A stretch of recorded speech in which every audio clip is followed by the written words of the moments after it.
अस्सलाम वालेकुम dear students, उम्मीद है आप खैरियत से होंगे। चैप्टर नंबर 14 है 12th क्लास बायोलॉजी का, फंक्शनिंग ऑफ द किडनी पढ़ेंगे आज हम। ठीक है, इससे पहले जो पिछले तमाम लेक्चर है चैप्टर 1 के और चैप्टर 2 के, यानी कि चैप्टर 13 और 14 के, वो हम कर चुके हैं। ठीक है, और आज हम नया टॉपिक पढ़ेंगे, फंक्शनिंग ऑफ द किडनी। ये बहुत इंपॉर्टेंट लॉन्ग क्वेश्चन है, यहाँ से शॉर्ट भी आएंगे, मैं साथ साथ आपको सारे बताता हूँ। तो फंक्शनिंग ऑफ द किडनी देखें, हमने जो है नेफ्रॉन, हमने कहा कि जो ये है स्ट्रक्चर, ये फंक्शनल यूनिट है किडनी का। ठीक है, यानी कि एक गुर्दे में 10 लाख से ज़्यादा नेफ्रॉन पाए जाते हैं, और नेफ्रॉन ही वो क्या है जो कि गुर्दे का काम करने में और फिल्ट्रेशन करने में, खून से जो फासद मादे हैं वो निकालने में मदद करता है। तो नेफ्रॉन का एक हम स्ट्रक्चर और फंक्शन पढ़ लेंगे। स्ट्रक्चर हमने पढ़ लिया है, फंक्शन अब हम पढ़ेंगे। तो फंक्शन हम पढ़ लेंगे तो हमें पता चल जाएगा गुर्दा किस तरह काम करता है। तो बेसिकली नेफ्रॉन का फंक्शन ही क्या है, गुर्दे का फंक्शन कहलाएगा। ठीक है, तो सबसे पहले देखें, ये हमने ये सारी चीज़ें पढ़ ली थी। अब गुर्दे में क्या है, वो खून एंटर हुआ है। देखें, इसके 3 जो हैं वो मेन स्टेप्स हैं। सबसे पहला जो स्टेप है वो है ग्लोमेरुलर फिल्ट्रेशन। ठीक है, उसके बाद है सेलेक्टिव रीअब्जॉर्प्शन, उसके बाद है ट्यूब्यूलर सिक्रीशन। तो गुर्दा जो अपना काम है, यानी कि नेफ्रॉन है, अपना काम है वो 3 स्टेप्स में करता है। सबसे पहले होगी बच्चे फिल्ट्रेशन। ठीक है, जिसको हम ग्लोमेरुलर फिल्ट्रेशन कहते हैं। ग्लोमेरुलर क्यों बोला, क्योंकि ये ग्लोमेरुलस में होती है। देखिए, हमने पढ़ा था कि 2 किस्म की आर्ट्रियूल थे। यहाँ पे ग्लोमेरुलस में जो एंटर हो रहा था वो एफरेंट था, और जो बाहर निकल रही थी इससे कैपिलरीज का नेटवर्क बनाने के बाद, उसको हम इफेरेंट बोलते हैं, यानी कि एग्जट। अब देखें आप, यहाँ पे सबसे पहले हम देखते हैं ग्लोमेरुलस फिल्ट्रेशन होती कहाँ है, किस तरह है। तो सबसे ये देखें बच्चे, ये वाली जो आर्ट्रियोल है ग्लोमेरुलस की, जो बाहर निकल रही है, जिसे हम इफेरेंट कहते हैं, ये होती है यहाँ से तंग। ठीक है, और ये होती है यहाँ से खुली, जो एफिरेंट है। जब ये यहाँ से तंग होगी, एक पाइप आप लें, ठीक है, तो उसको आप आगे से नैरो कर दें, तंग कर दें। जो पीछे से जो पाइप है वो खुला है, तो जब उसमें से प्रेशर इंटर करेंगे, आप पानी वगैरह डालेंगे, तो वहां पे, यहाँ पे जो प्रेशर है दरमियान में, वो बहुत ज्यादा हो जाएगा। ठीक है, तो यहाँ पर इसी तरह का प्रेशर क्रिएट किया जाता है। इफरेंट आर्ट्रियोल जो होती है वो आगे से नैरो होती है, एफिरेंट जो होती है वो पीछे से क्या होती है, वाइडर होती है, खुली होती है। उसकी वजह से यहाँ पे बहुत हाई प्रेशर ग्लोमेरुलस में क्रिएट हो जाता है, जिसकी वजह से जो बेकार मादे हैं वो फिल्टर होकर बाहर निकलकर हाई ब्लड प्रेशर की वजह से यहाँ बोमैन कैप्सूल में आ जाते हैं। तो ये है बेटा ग्लोमेरुलस। ग्लोमेरुलस यहाँ पे जो फिल्ट्रेट बनेगा उसको हम ग्लोमेरुलर फिल्ट्रेट बोलेंगे, और इस प्रोसेस को हम बोलेंगे ग्लोमेरुलर फिल्ट्रेशन। ठीक है, उसके बाद दूसरा जो प्रोसेस है बच्चे, वो है सेलेक्टिव रीअब्जॉर्प्शन का। सेलेक्टिव मतलब आपने कुछ सेलेक्टिव चीजें हैं, देखें इसमें बहुत सारी चीजें ऐसी भी आ जाएंगी फिल्टर होकर, जो हमारे जिस्म को चाहिए, जिनको पेशाब के रास्ते खारिज नहीं करना, तो उनको क्या है, उनकी रीअब्जॉर्प्शन कर दी जाएगी। और रीअब्जॉर्प्शन यहाँ पे कुछ चीजें करेंगी, कुछ जब जैसे हमने पढ़ा था कि लूप ऑफ हेनले होगी। इसका जो यू शेप जो है स्ट्रक्चर है, इसको हम लूप ऑफ हेनले बोलते हैं। जो इसका नीचे आता हुआ बाजू है, ये क्या लिम्ब है, ये क्या करेगा बच्चे, ये पानी की रीअब्जॉर्प्शन कर लेगा। ऊपर वाला लिम्ब है जो ऊपर जा रहा है, यहाँ पर एक्टिव ट्रांसपोर्ट होगी, यानी कि एनर्जी लगेगी, और ये है साल्ट्स वगैरह जो जिस्म को चाहिए होंगे उनको जो है वो जज़ब कर लेगा। ठीक है, और उसके बाद जो तीसरा प्रोसेस है बच्चे, इसका पार्ट है, वो है सेलेक्टिव रीअब्जॉर्प्शन, और सॉरी तीसरा है ट्यूब्यूलर सिक्रीशन। तो यहाँ पे बेटा जो ट्यूब्यूल होगी, खास तौर पर ये प्रॉक्सिमल डिस्टल कन्वोल्यूटेड ट्यूब्यूल होगी, यहाँ पे कुछ मादे हैं वो दोबारा जो है वो डाल दिए जाएंगे फिल्ट्रेट में। यानी कि फिल्ट्रेट कौन सा, जो कि जिसको अब हमने यूरिन बोला था। ठीक है, जो फिल्ट्रेट होगा उसमें कुछ मादे हैं वो डाल दिए जाएंगे ताकि उनको जिस्म से बाहर निकाला जाए। ठीक है ना, वो रेजिड्यूल्स होंगे, कुछ आप एंटीबायोटिक खाते हैं उनकी वो होंगी, जैसे पेनिसिलिन वगैरह है, ये उसके जो बेकार मादे होंगे, रेजिड्यूल होंगे, जिनको जिस्म से निकालना जरूरी है, तो वो गुर्दा इस तरह बेकार मादों को भी निकाल देगा। तो ये 3 स्टेप हैं बड़े सिंपल से। ठीक है, आपने मैट्रिक में भी पढ़े हुए हैं। तो फंक्शनिंग ऑफ किडनी, इसको हम पढ़ते हैं। देखिए बेटा, गुर्दे हैं ये हमारा एक्सक्रीटरी फंक्शन ही नहीं करते। हमने चैप्टर नंबर 1 में 13 में पढ़ा था कि ये ओस्मो रेगुलेटरी फंक्शन भी करते हैं। ठीक है, तो ये एक ही वक्त में हमारे एक्सक्रीटरी फंक्शन भी करते हैं और ओस्मो रेगुलेटरी। तो ये सवाल आपको शॉर्ट क्वेश्चन के तौर पर आएगा कि how kidneys help in osmoregulation, या how kidney acts as osmoregulatory organs. तो किस तरह काम करते हैं, आपने इसका जवाब ये लिखना है। तो किडनी किस तरह ओस्मो रेगुलेशन में, यानी कि पानी और साल्ट्स की जो है तवाज़ुन में मदद करते हैं, उनको रेगुलेट करने में। कि kidney controls the salt concentration of the body fluids by forming dilute urine और कंसंट्रेटेड यूरिन। देखिए, जब आप पानी बहुत ज्यादा पिएंगे तो गुर्दे ज्यादा से ज्यादा पानी को जो है वो फिल्टर करके पेशाब बनाएंगे। तो ठीक है, जब बॉडी फ्लूइड्स में क्या होगा कि पानी ज्यादा होगा तो ये क्या है, गुर्दे जो है वो जो पेशाब बनाएंगे वो डाइल्यूट होगा यानी कि पतला। और जब बॉडी फ्लूइड्स में पानी कम होगा, ठीक है, तो उसमें क्या होगा, जब आपको डिहाइड्रेशन का मसला होगा या पानी कम होगा तो तब ये जो पेशाब है वो जो है वो गाढ़ा बनाएंगे यानी कि कंसंट्रेटेड बनाएंगे। तो गुर्दे इस तरह हमारा ऑस्मो रेगुलेटरी ऑर्गन के तौर पर भी काम करते हैं। तो kidney filter metabolic waste and extra water from blood and excrete them in form of urine. तो गुर्दे हैं वो यूरिन की सूरत में हमारे बेकार मादों को निकालते हैं, मेटाबॉलिक वेस्ट को निकालते हैं।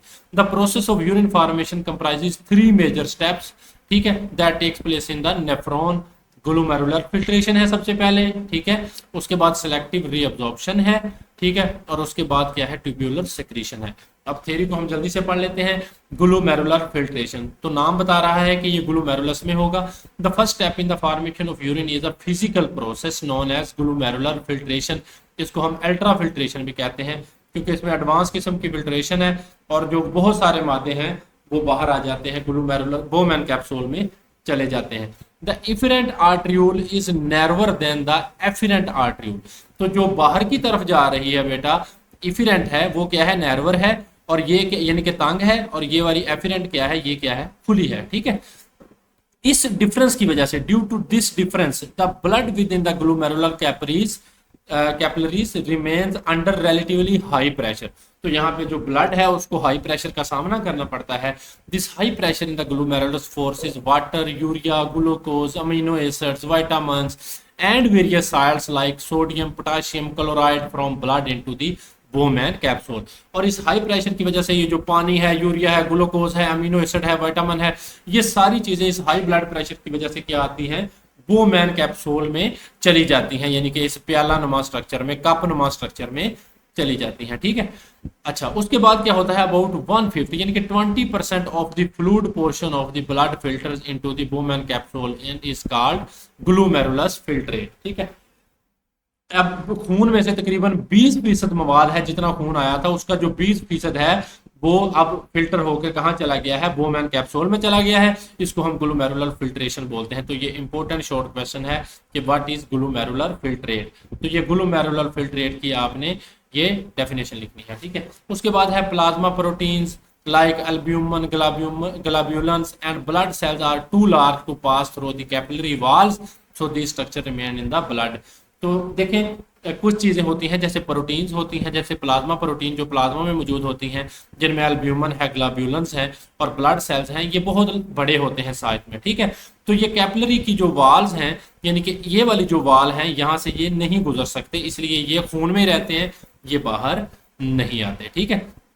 तो ये खून में रहते हैं। तो ग्लोमेरुलर फिल्ट्रेशन की आपने डेफिनेशन लिखनी है। और ये सवाल आपको इस तरह भी पूछा जा सकता है, why the plasma protein and blood cells can not pass through capillary walls. तो आपने क्या लिखना है कि ये their size is too large, ठीक है, इनका साइज क्या होता है, बहुत बड़ा होता है। इसका आप ये लिख देंगे। और जो ग्लोमेरुलर फिल्ट्रेट है या ग्लोमेरुलर फिल्ट्रेशन दोनों पूछे तो दोनों का ये एक ही जवाब है, आपने यहाँ तक लिखना है, यहाँ से लेकर यहाँ तक, ठीक है। उसके बाद है सेलेक्टिव रीअब्जॉर्प्शन। नाम बता रहा है सेलेक्ट करना है कुछ चीजों को। अब हमने कहा कि ये ग्लूकोज भी बाहर आ गई, वाटर भी, यूरिया भी, अमीनो एसिड भी, विटामिन। अब देखिए ये सारी चीजें हमने पेशाब गिरा से खारिज नहीं करनी, ये हमें जिस्म को जरूरत है इन चीजों की, ठीक है। तो अब इनको सेलेक्टिव रीअब्जॉर्प्शन के जरिए दोबारा जिस्म में क्या है वो जज़ब कर लिया जाएगा खून में। The glomerular filtrate contain not only wastes but also vital nutrients that the body cannot afford to lose, ठीक है। बॉडी है जो इनको जो है जिस्म से नहीं निकाल सकती, कि जिस्म से निकाल दिया जाएगा तो जिस्म में साल्ट्स की कमी हो जाएगी, विटामिन की कमी हो जाएगी, न्यूट्रिएंट्स की कमी हो जाएगी, ठीक है। तो फिर क्या किया जाता है, selective reabsorption is the process. ये आपने इसकी डेफिनेशन लिखनी है। सेलेक्टिव रीअब्जॉर्प्शन शॉर्ट क्वेश्चन के तौर पे बड़ा इंपॉर्टेंट है, ठीक है। Is the process by which useful materials are transported from renal tubule back into the peritubular capillaries, ठीक है। तो इसमें क्या किया जाता है, जो यूजफुल मटेरियल होते हैं, जो हमें चाहिए होते हैं, उनको रीनल ट्यूब्यूल से बैक कर दिया जाता है पेरिट्यूब्यूलर कैपिलरीज में। पेरी का मतलब होता है जो साइडों पे होती हैं, इर्द गिर्द होती हैं। तो ये है पेरिट्यूब्यूलर कैपिलरीज। तो इनके जरिए इनको दोबारा क्या है, वापस कर दिया जाता है, जिन्होंने घेरा हुआ है, ठीक है, ये tubular system. Most reabsorption occur in the proximal convoluted tubule.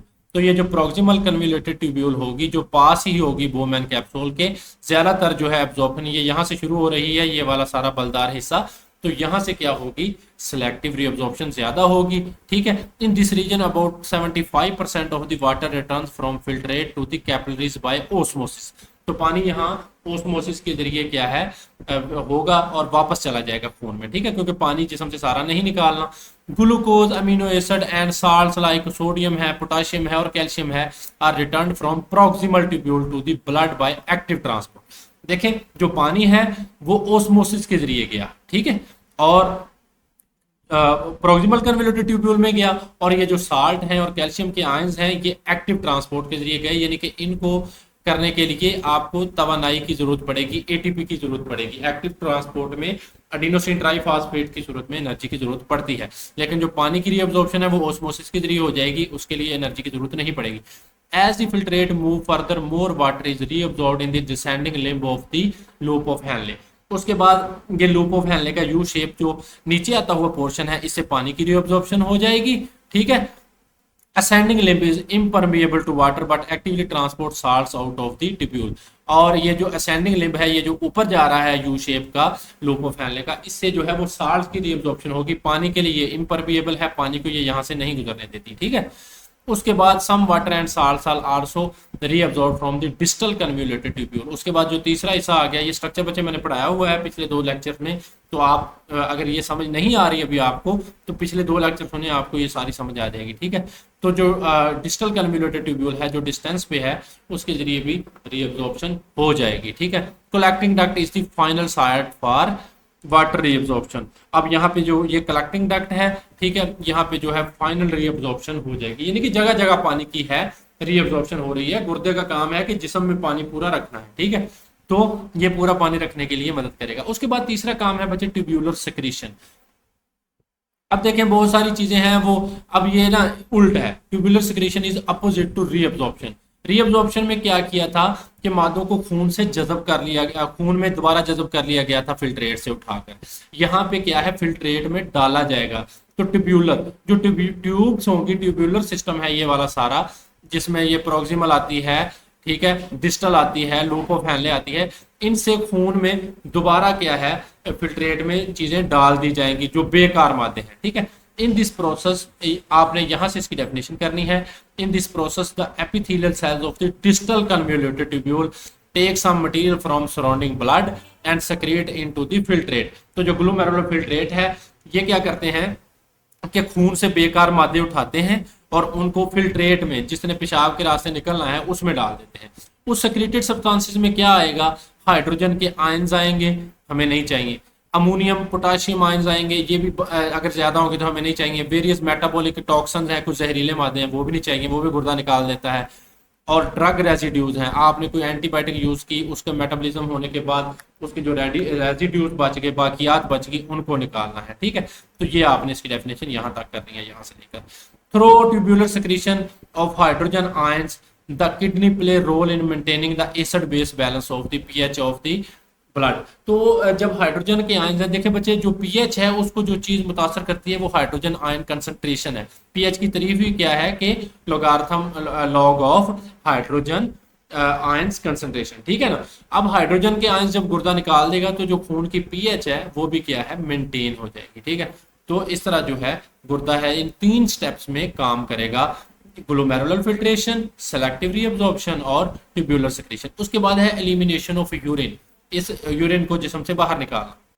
अब देखें बच्चे, गुर्दे में पेशाब बन चुका है, यूरिन फॉर्म हो चुका है। ठीक है, अब इसको बाहर निकालना है। From the collecting ducts urine flows through the renal pelvis into the ureters. देखें बच्चे, अब ये देखें, ये यहाँ पे जो कलेक्टिंग डक्ट्स है, इनसे जो है जब ये बहुत सारी कलेक्टिंग डक्ट्स जो हैं जब ये इकट्ठी हो जाएंगी तो ये इस तरह का क्या है, रीनल पेल्विस बना देंगी। ठीक है, गुर्दे में इस तरह का रीनल पेल्विस मौजूद होता है। इस रीनल पेल्विस से आगे यूरेटर्स निकलते हैं, यानी कि यहाँ से क्या निकलने हैं, इस तरह के यूरेटर्स। ये हर गुर्दे से एक यूरेटर निकलेगा, एक नाली इस गुर्दे से, और ये यूरिनरी ब्लैडर यानी कि मसाने की तरफ लेकर जाएगी। ठीक है, तो अब यहाँ पे क्या होगा, ureter leads to the urinary bladder. Muscular contraction of the bladder force urine out of the body through urethra, तो यूरिथ्रा के जरिए जो मसाना है उससे पेशाब को खारिज कर दिया जाएगा। अब ये यहाँ पे एमसीक्यूज है, ये इंपॉर्टेंट है बच्चे, ये आपने करना है। A normal adult eliminates about 1 to 2 litre of urine a day, यानी कि जो नॉर्मल बंदा होता है जिसके गुर्दे सही काम करते हैं वो 1 से 2 लीटर जो यूरिन है वो एक दिन में खारिज करता है। ये एमसीक्यूज है बच्चे। This amount is highly variable and depends on several factors. अब ये कुछ जो है फैक्टर्स हैं बच्चे, उन पे डिपेंड करता है, लाजमी नहीं कि हर बंदा इतना ही जो है वो यूरिन एक्सक्रीट करे। मिसाल के तौर पर एक बंदे को पसीना बहुत आ रहा है तो उसका जो ज्यादातर पानी है वो पसीने के जरिए निकल गया है। एक बंदे ने हाई इंटेंसिटी एक्सरसाइज की है तो उसमें भी जो है वो पानी निकल गया है। तो गुर्दे उस हिसाब से काम करते हैं कि पानी जिस्म का पूरा रखना है खून में जितना चाहिए, और जो एक्स्ट्रा होगा उसको निकालना है, ठीक है ना। तो द मोर वाटर और hydrating fluids we consume the higher is the urine output. तो जितने हम हाइड्रेटिंग फ्लूइड है, जूस वगैरह है, पानी है, सब्जियां ऐसी लेंगे जिनमें ज्यादा पानी होगा तो उतना ही गुर्दा पानी ज्यादा यूरिन ज्यादा बनाएगा। Diets with high salt triggers water retention and decrease urine production. आप जितना नमक ज्यादा खाते हैं आपके गुर्दे पानी उतना पेशाब उतना कम बनाते हैं, क्योंकि ये जो पानी है, ये जो साल्ट है ये पानी को खींच लेता है, पानी को रोक देता है, ठीक है। तो इनका ज्यादा इस्तेमाल भी क्या है गुर्दों को मुतासर करता है। Physical exercise leads to water loss through respiration and perspiration which generally decrease urine volume, ठीक है। तो जो बंदा एक्सरसाइज करता है तो वेपोरेशन होती है, रेस्पिरेशन होती है, उसके जिस्म से जो है वो सांस के जरिए पानी निकलता है, जब तेज से सांस लेता है जो कि हमें नजर नहीं आता, तो तब भी क्या है गुर्दे जो है वो कम पेशाब बनाते हैं। इन हॉट वेदर, अगर मौसम गर्म है, the body loses more water through sweat. तो अगर मौसम गर्म है तो पसीना बहुत आएगा, leading the kidneys to conserve water. अब यहाँ क्या करेंगे गुर्दे पानी को महफूज करेंगे, ठीक है, कंजर्व करेंगे। And produce a smaller volume of concentrated urine, और यहाँ पे गुर्दे क्या बनाएंगे जो है वो कंसंट्रेटेड यूरिन बनाएंगे, डाइल्यूटेड यूरिन नहीं बनाएंगे, यानी कि जो गाढ़ा पेशाब है वो बनाएंगे। तो ये था हमारा functioning of the kidney, 3 steps और elimination of the urine. Kindly video को बच्चे लाइक कीजिएगा। अगले लेक्चर में हम पढ़ेंगे regulation of urine concentration, counter current mechanism, जो कि बहुत इंपॉर्टेंट है बोर्ड के पॉइंट ऑफ व्यू से।